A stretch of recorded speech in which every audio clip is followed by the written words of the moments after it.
আমার নাম প্রিয়া। আমার স্বামী সৌদি আরবে ড্রাইভারের কাজ করেন, আর তার অনুপস্থিতি আমাকে সবসময় গভীরভাবে ছুঁয়ে যায়। প্রতিদিন রাতে আমি অনেক সময় রোমান্টিক গল্প বা সিনেমা দেখি, যা আমার মনে এক ধরনের আবেগ ও অনুভূতি জাগিয়ে তোলে। আমি সালমান খানের বড় ভক্ত, তার সিনেমাগুলো আমার একাকিত্বের সঙ্গী হয়ে ওঠে।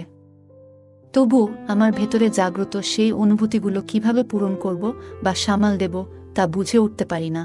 একদিন আমার ভাতিজার কথা মনে পড়ল, যে দেখতে বেশ সুদর্শন ও শক্তিশালী যুবক। তার বয়স ১৯ হলেও তাকে দেখতে ২৫ বছরের মতো লাগে, কারণ সে শরীরচর্চায় যথেষ্ট মনোযোগী। তখন মনে হল, যদি আমার স্বামী দূরে থাকে, তবে কেন না এই একাকিত্ব কিছু আনন্দময় মুহূর্তে রূপান্তরিত করি, যেন আমার মনের আশা পূরণ হয়। আমার বিবাহ হয়েছে মাত্র ১ মাস আগে। আমার স্বামী সৌদি আরবে কাজের জন্য চলে গিয়েছে, যার জন্য তাকে সবসময় কাছে পাই না। তার এই দীর্ঘ অনুপস্থিতি আমার মনে এক ধরনের খালি অনুভূতি তৈরি করেছে। প্রতি রাতেই একা থাকার কষ্টে অস্থির হয়ে পড়ি, যেন আমার মনের অনেক ইচ্ছে অপূর্ণই থেকে যাচ্ছে। একদিন একাকিত্ব কাটানোর জন্য আমি সুন্দর করে সাজগোজ করে নিজের ঘরে বসেছিলাম। তখন ভাবলাম, আমার ভাতিজার সাথে কিছু সময় কাটালে হয়তো মন কিছুটা ভালো লাগবে। তাই তাকে ঘরে ডেকে এনে কথা বলার চেষ্টা করলাম। আমাকে দেখে সে হাসল এবং বলল, আপনি আমাকে যা বলতে চান খোলাখুলি বলুন। আমি সব শুনতে রাজি আছি। তার কথা শুনে কিছুটা বিস্মিত হলেও একটা শান্তি অনুভব করলাম, কেননা এতদিন নিজের মনের কথাগুলো কারো সাথে শেয়ার করিনি। অবশেষে আমরা দুজনেই গল্প করতে করতে সময় কাটানোর সিদ্ধান্ত নিলাম, যা আমাদের দুজনের জন্যই এক ধরনের স্বস্তি আর আনন্দের মুহূর্ত ছিল। তারপর বন্ধুরা, আজকের গল্পটা অনেক বেশি স্পেশাল। আশা করছি তোমাদের ভালো লাগবে। আমার ছোটবেলা থেকেই বিয়ের প্রতি আগ্রহ ছিল। প্রায় ১২ বছর বয়স থেকেই আমার মধ্যে এক ধরনের আকাঙ্ক্ষা জন্মেছিল। স্কুল ও কলেজে বন্ধুরা মাঝে মধ্যে মজার ছলে বিভিন্ন রোমান্টিক গল্প বা হিন্দি সিনেমা দেখাত, যেগুলো দেখার পর নিজের আবেগ সামলানো কঠিন হয়ে পড়ত। এভাবেই বিয়ের ইচ্ছা আমার মনে গভীর হয়ে ওঠে। কিন্তু সুন্দর না হওয়ায় অনেক প্রস্তাব ফিরিয়ে দেয়া হতো, যা আমাকে ভীষণ কষ্ট দিত। অবশেষে বাবা মা একটা প্রস্তাব পেলেন আর দ্রুত বিয়ের সিদ্ধান্ত নিলেন। ১ মাসের মধ্যেই বিয়ে হলো। নতুন জীবনে প্রবেশ করে আমি খুব খুশি ছিলাম। তবে বিয়ের কয়েকদিন পর জানতে পারলাম, আমার স্বামী সৌদি আরবে ড্রাইভারের কাজ করেন এবং ১ মাস পরেই আবার চলে যাবেন। এটা শুনে আমার মন ভেঙে গেল। আর কান্না আটকে রাখতে পারলাম না। এভাবেই আমি তার অনুপস্থিতি সত্ত্বেও নিজের অনুভূতিগুলোর সাথে মানিয়ে চলার চেষ্টা করছিলাম, কিন্তু প্রতিনিয়ত তার কাছাকাছি থাকার চাওয়াটা আমার মনকে অস্থির করে তুলেছিল। রাতে আমি ভালো করে ঘুমাতে পারতাম না। আমি একদিন স্বামীকে জিজ্ঞাসা করলাম, যদি তোমাকে সৌদি আরবেই থাকতে হয়, তাহলে বিয়ে কেন করলে? তিনি আমাকে বললেন, আমার ছোট ভাই বোনেরা এখনো পড়াশোনা করছে, আর আমার ভাতিজার দেখাশোনা আমাকেই করতে হয়। তারা নিজেদের পায়ে দাঁড়ানো পর্যন্ত সংসারের দায়িত্ব আমার উপরই থাকবে। এখানে থাকলে এত টাকা উপার্জন করতে পারতাম না, তাই সৌদি আরবে যেতে হয়েছে। তিনি আরও বললেন, সৌদি আরবে এমন একটা কাজ করি যাতে করে বাড়িতে কখনো টাকার অভাব না হয়। তখন আমি বললাম, তাহলে আমাকেও সঙ্গে নিয়ে চলো। তিনি মৃদু হেসে বললেন, এটা এত সহজ নয়। সেখানে আমার নিজের কোনো বাসা নেই, আর ভাড়াও খুব বেশি। আমরা অনেকজন মিলে একটি ঘরে থাকি, তাতে আমাদের খরচ কিছুটা কম হয়। এরপর তিনি বললেন, আমি বছরে একবার আসি, সেটাও মাত্র ১ মাসের জন্য। তার এই কথা শুনে আমার মন ভারাক্রান্ত হয়ে গেল। মনে অনেক কষ্ট হলো এবং ক্ষোভও জন্মালো। আমার বিয়ে খুব সাদামাটাভাবে হয়েছিল এবং যেসব স্বপ্ন দেখেছিলাম তার কিছুই পূরণ হয়নি, কিন্তু সবকিছু সহ্য করে চলছিলাম। আমার স্বামীর স্বভাব ছিল খুবই গম্ভীর। তিনি কখনো খোলাখুলি কথা বলতেন না বা তার সমস্যার কথা প্রকাশ করতেন না। সবকিছু জেনেও আমি নিজেকে ধৈর্য ধরে সামলে নিয়েছিলাম। আমার স্বামীর বিয়ে করাটা মূলত পরিবারের ইচ্ছাতেই হয়েছিল, যেন তিনি পরিবারের কাজে সাহায্য করতে পারেন, রাগ হলেও। আমার স্বামীর উপর কোনো প্রভাব পড়ল না, আর তিনি সৌদি আরব চলে গেলেন। আমি আবারও একাকিত্বে ডুবে গেলাম। রাতের বেলা ঘুম আসত না, তার সঙ্গে কাটানো মুহূর্তগুলো বারবার মনে পড়ত। দিনগুলো কেটে যেত, কিন্তু তার সঙ্গে তেমন কোনো যোগাযোগ হতো না। শুধু রাতে মাত্র ১৫ মিনিটের জন্য ভিডিও কল করত, আর সেই সময়েও সে শুধুমাত্র পরিবারের খোঁজ খবর নিত। আমি চেয়েছিলাম তার সঙ্গে মনের কথা শেয়ার করতে, কিন্তু তার কাছে সেই সময়টুকু ছিল না। শাশুড়ি সামান্য কথাবার্তা বলতেন, আর বাকিটা সময় আমি ঘরের কাজে ডুবে থাকতাম। তবে আমার ছোট ভাতিজা ছিল, যে মাঝে মধ্যে এসে আমার সঙ্গে কথা বলত। শাশুড়ি রাতের বেলা তাড়াতাড়ি ঘুমিয়ে পড়তেন, যার ফলে রাতে আমি আর ভাতিজা প্রায় ঘরে একা থাকতাম, আর আমার স্বামীর ছোট ভাই বোনেরা বাইরে পড়াশোনা করত। আমরা প্রায় রাতের খাবার একসাথে খেতাম। আমার ভাতিজা খুবই হাসি খুশি একটি ছেলে, যে সারারাত তার বিশ্ববিদ্যালয়ের গল্প শোনাত, যদিও তার গল্পে আমার তেমন আগ্রহ ছিল না। এক রাতে আমি মোবাইলে হিন্দি সিনেমা দেখতে শুরু করলাম। সিনেমাটি ছিল বেশ সাহসী ধাঁচের, আর দেখতে দেখতে আমি গভীর চিন্তায় ডুবে গেলাম। পরের দিন সকালে যখন ঘুম থেকে উঠলাম, তখনও রাতের সেই সিনেমার কিছু দৃশ্য আমার মনে ঘুরছিল। আমি কিচেনে কিছু কাজ করলাম এবং দুপুরের খাবার তৈরি করলাম। কাজের সময়ও সেই দৃশ্যগুলো আমার মনে ঘুরছিল। আমি রান্নাঘরে বসে মনোযোগ দিয়ে সেই দৃশ্যগুলোর কথা ভাবছিলাম। হঠাৎ অনুভব করলাম কেউ যেন আমার পেছনে দাঁড়িয়ে আছে। আমি ঘুরে তাকাতেই দেখি আমার ভাতিজা সেখানে দাঁড়িয়ে আছে এবং সে সেই ভিডিওটি দেখে ফেলেছে। তাকে দেখে আমি কিছুটা অবাক হয়ে গেলাম, কিন্তু সে স্বাভাবিকভাবে বলল, চাচি, যদি খাবার তৈরি হয়ে থাকে তাহলে রুটি বানিয়ে দিন। আমি তাড়াতাড়ি মোবাইলটি বন্ধ করে রুটি বানাতে শুরু করলাম। তবে তারপর থেকে লক্ষ্য করলাম আমার প্রতি ভাতিজার আচরণ কিছুটা পরিবর্তিত হয়েছে। আগে সে আমার ঘরে আসতো না, কিন্তু এখন প্রায় আসতে শুরু করল। একদিন বলল, আজ বিকেলের চা সে আমার ঘরেই খাবে, কারণ লাউঞ্জে শীত বেশি। শীতকালে আমার শাশুড়ির অভ্যাস ছিল যে তিনি বেশিরভাগ সময় নিজের ঘরেই থাকতেন এবং সেখানেই খাবার নিয়ে যেতেন। শাশুড়িকে খাবার দিয়ে এসে দেখি আমার ঘরে আমার মোবাইলটি সে দেখছে। আমার মোবাইলের সমস্ত ব্রাউজিং হিস্টোরি দেখে ফেলেছে এবং জেনে গেছে আমি কী ধরনের ভিডিও দেখতে পছন্দ করি। তার এই আচরণে আমি বেশ অবাক হলাম। সে কে যে আমার ব্যক্তিগত জিনিস চেক করবে? চায়ের ট্রেটা বিছানার ওপর রাখলাম এবং নিজের মোবাইলটি ভাতিজার হাত থেকে নিয়ে পাশে সরিয়ে রাখলাম।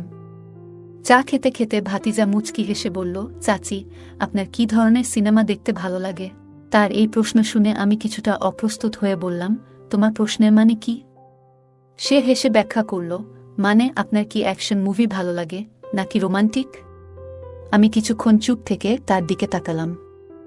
সে মুচকি হেসে বলল, রোমান্টিক সিনেমার মধ্যে একটা আলাদা জাদু থাকে, বিশেষ করে হিন্দি সিনেমায়। আমি চুপ থাকায় সে নিজেই আবার বলল, চাচি, আপনি চাইলে আমাকে বন্ধু ভাবতে পারেন। ভাতিজা চাচির মধ্যে বন্ধুত্ব তো স্বাভাবিক, আর আপনার একাকিত্বে আমি পাশে থাকতে পারি। তার কথাগুলো শুনে আমি কিছুটা লজ্জা পেলাম এবং বললাম, আমার মাথা একটু ব্যথা করছে। তুমি চা তোমার ঘরেই গিয়ে খাও। যদিও আমি বন্ধুত্বপূর্ণ থাকতে চেয়েছিলাম, তার কথার ধরনে কিছুটা অস্বস্তি অনুভব করছিলাম। অবশেষে বিরক্তি চেপে রাখতে না পেরে কড়া সুরে বললাম, তোমার নিজের ঘরে যাও। এখানে বসার প্রয়োজন নেই। তোমার চা নিয়ে চলে যাও। সে এক মুহূর্ত থেমে বিনা দ্বিধায় কাপটা হাতে তুলে নিল এবং নিজের ঘরের দিকে পা বাড়াল। সাধারণত কাজের ফাঁকে সে আমার সঙ্গে হালকা মজায় মেতে উঠত, কিন্তু সেদিনের পর থেকে তার আচরণ অনেকটা বদলে গেল। সে যেন চুপচাপ আর দূরে দূরে থাকতে শুরু করল। পরদিন সকালে যখন আমি রান্নাঘরে সকালের নাস্তা বানাচ্ছিলাম, তখন সে হঠাৎ নিজের ঘর থেকে চাচি, চাচি বলে ডাকতে শুরু করল। আমি তার ঘরে ঢুকে দেখি সে নিজের শার্টের বোতাম লাগানোর চেষ্টা করছে। আমাকে দেখে সে বলল, চাচি, আমার শার্টের বোতাম খুলে গেছে, আপনি কি একটু সাহায্য করতে পারেন? আমি কিছুটা দ্বিধা নিয়ে তার শার্টের বোতাম লাগাতে শুরু করলাম, আর কাজের মধ্যে মনোযোগ দিলাম। কাজ করতে করতে হঠাৎ আমি লক্ষ্য করলাম সে আমার দিকে মনোযোগ দিয়ে তাকিয়ে আছে, যা আমাকে একটু অস্বস্তিতে ফেলল। একসময় যখন আমার চুলের একগুচ্ছ সামনে এসে পড়েছিল, সে নরমভাবে সেটি সরিয়ে কানের পেছনে রেখে দিল। আমি একটু চমকে পিছিয়ে আসলাম, আর সে হেসে বলল, চাচি, শুধু চুলগুলো সরিয়ে দিলাম, আপনি এত ঘাবড়ে গেলেন কেন? আমি দ্রুত বোতাম লাগানো শেষ করে নিজের ঘরে চলে এলাম। আমার মনে কিছুটা অস্বস্তি হচ্ছিল, তবে আমি নিজেকে সামলে নিলাম। আমি অনুভব করছিলাম যেন ভাতিজা আমার কাছাকাছি আসার চেষ্টা করছে, আর এই কারণেই আমি একটু দূরত্ব বজায় রাখতে চেষ্টা করছিলাম। এক রাতে যখন গভীর ঘুমেছিলাম, হঠাৎ মনে হলো কেউ যেন আমাকে গভীর মনোযোগ দিয়ে দেখছে। অস্বস্তি নিয়ে আমার ঘুম ভেঙে গেল। ঘরের ভেতর শুধু মৃদু নাইট ল্যাম্পের আলো জ্বলছিল। চারপাশে তাকিয়ে দেখলাম এবং ভাবতে লাগলাম, কেন এমন অস্বস্তি হচ্ছে? এরপর আমার চোখ ঘরের জানালার দিকে পড়ল, যা সাধারণত বন্ধ থাকে, কিন্তু আজ খোলা ছিল। আমি কিছুটা বিস্মিত হলাম, কারণ আমি সাধারণত জানালাটি খুলে রাখি না। জানালাটি বন্ধ করতে এগোতেই মনে হলো হয়তো কেউ ভাতিজার ঘরে ঢুকেছে। এই ভাবনাটা মনে আসতেই ভেতরে এক ধরনের অজানা ভয়ের অনুভূতি তৈরি হলো। নিশ্চিতভাবেই ভাতিজাই হবে, যদিও আমি তাকে দেখিনি। তখন আমি ঘর থেকে বেরিয়ে শাশুড়ির ঘরে গিয়ে তার পাশে শুয়ে পড়লাম। কিন্তু তার জোরে নাক ডাকার কারণে বেশিক্ষণ থাকা গেল না। বাধ্য হয়ে আবার নিজের ঘরে ফিরে এলাম। সকালে নাস্তার সময় ভাতিজা বারবার আমাকে লক্ষ্য করছিল। হঠাৎ সে বলল, চাচি, চাচার কথা নিশ্চয়ই খুব মনে পড়ে, তাই না? আমি শান্তভাবে বললাম, হ্যাঁ, অবশ্যই মনে পড়ে। তখন সে আরও বলল, তাহলে নিশ্চয়ই রাতে ঘুম আসতে কষ্ট হয় আপনার। তার এমন প্রশ্ন শুনে আমি বিরক্ত হয়ে কঠোরভাবে বললাম, তুমি আজকাল খুব বেশি কথা বলছো। এভাবে কথা বলা বন্ধ করো। আমার কথা শুনে সে চুপচাপ সরে গেল। পরের রাতে দেখি আমার ঘরের জানালা অদ্ভুতভাবে খোলা, আর জানালার কাছে ভাতিজা দাঁড়িয়ে আছে। এই দৃশ্য দেখে খুব অস্বস্তি লাগল। পরদিন তাকে জিজ্ঞাসা করলাম, তুমি আমার ঘরের জানালার কাছে কেন এসেছিলে? সে মৃদু হেসে বলল, চাচি, আপনাকে ঘুমাতে দেখে খুব ভালো লাগছিল। তার এই উত্তর শুনে আমার ভেতরে রাগ জমে গেল। কঠিন স্বরে বললাম, এবার থেকে এমন কিছু করলে তোমার চাচাকে জানাব। সে কিছুটা বিরক্ত হয়ে সরে গেল। কিন্তু পরের রাতে ঘুমের মধ্যে হঠাৎ মনে হলো কেউ ঘরে রয়েছে। চোখ খুলে দেখি ভাতিজা আমার ঘরে খুব কাছাকাছি দাঁড়িয়ে আছে। ভয়ে ও বিস্ময়ে আমি তাকে বললাম, তুমি আমার ঘরে কি করছো? সে বলল, ঘরের দরজা খোলা ছিল, তাই ঢুকে পড়লাম। আসলে চাচা যখন এখানে নেই, তাই আপনার খেয়াল রাখতে ইচ্ছে হয় আমার। এই কথা শুনে আমি তাকে আরও সতর্ক করে বললাম যে এই ধরনের আচরণ আর কখনো যেন না করে এবং তার সীমার মধ্যে থাকে। সে আমার কথা শুনে ঘর থেকে চলে গেল। এরপর থেকে আমি সবসময় সতর্ক থাকি এবং তাকে তার নিজের জায়গায় থাকতে বুঝিয়ে দিয়েছি। তারপরের দিন রাতে আমি যখন ঘুমাচ্ছিলাম, আবার হঠাৎ মনে হলো আমার ঘরে কেউ এসেছে। চোখ খুলে দেখি আমার ভাতিজা। সে আমাকে বিভিন্ন কথা বলতে থাকল। সে বলল, বিষয়টা এত সহজ ছিল না চাচি। তার আচরণ ও মিষ্টি কথাগুলো যেন আমাকে অসহায় করে দিয়েছিল। এর আগে আমি কিছু বুঝে ওঠার আগেই সে আমাকে এক অদ্ভুত জালে জড়িয়ে ফেলেছিল।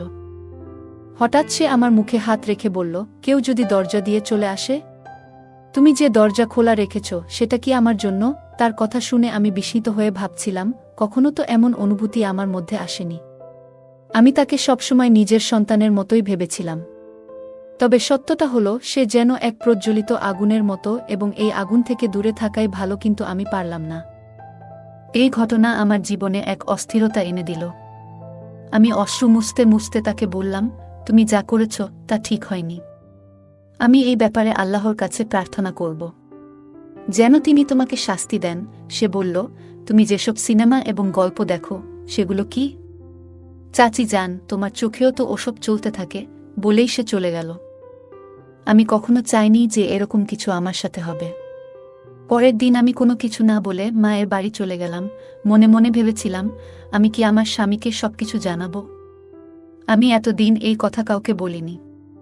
কিন্তু পরের দিন আমার একজন বন্ধুর সঙ্গে দেখা হলে আমি তাকে পুরো বিষয়টি খুলে বললাম। তিনি বললেন, তোমার শুরু থেকেই তুমি তোমার ভাতিজার প্রতি খুব বেশি খোলামেলা ছিলে। আর যদি তুমি এই ঘটনা তোমার স্বামীকে বলো, তাহলে সে তোমার কথা বিশ্বাস করবে না, বরং তোমাকে খারাপ মানুষ হিসাবে ধরে নিবে। তাই এটা এখানেই গোপন রাখো। আমি একটি ছোট ফ্ল্যাট ভাড়া নিলাম এবং বাড়ি ফেরার পরিকল্পনা বাদ দিয়ে দিলাম। এই সময় আমার চিন্তাভাবনাগুলো পরিষ্কার হতে শুরু করল এবং আমি অনুভব করলাম যে আমি বেঠিক পথ থেকে সরে আসছি। তাই আমি মোবাইল থেকে সব অপ্রয়োজনীয় ভিডিও এবং সিনেমা মুছে ফেললাম। কিছুদিন পর আমার ভাতিজার বিয়ের সময় ঘনিয়ে এলো।